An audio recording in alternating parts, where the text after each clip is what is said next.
sosial yang terjadi di masyarakat kini semakin merajalela. Bagaimana peran jaksa dalam mengambil kembali keadilan di tengah masyarakat? Simak video berikut.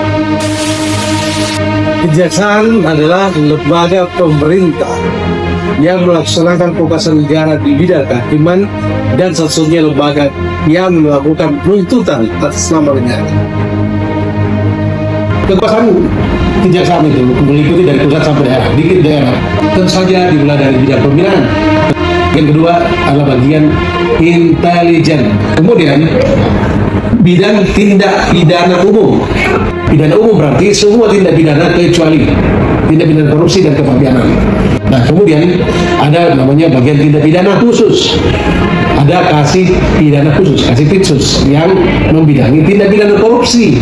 Kemudian ada lagi bidang perdata dan tata usaha negara, adalah bagian barang bukti. Tugas pokoknya adalah melakukan penuntutan.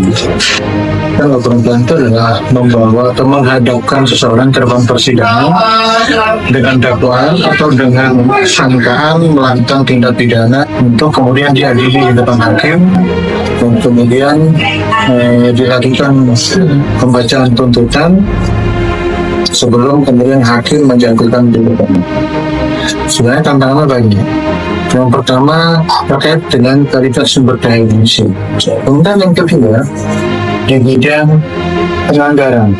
Kejaksaan itu hanya diberikan anggaran yang sangat terbatas untuk menangani perkara-perkara. Padahal perkara itu memiliki varietas dan kualitas yang sangat berbeda untuk setiap perkara.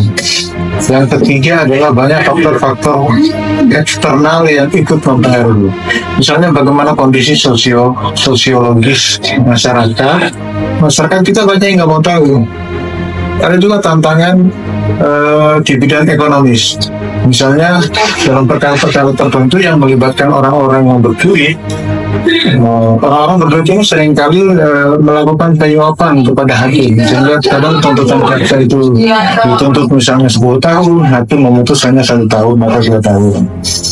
Itu jadi tantangan juga. Makanya banyak penegak hukum, hakim, polisi yang kemudian juga ditangkap ya terkait dengan upaya untuk bermain-main dengan perkara.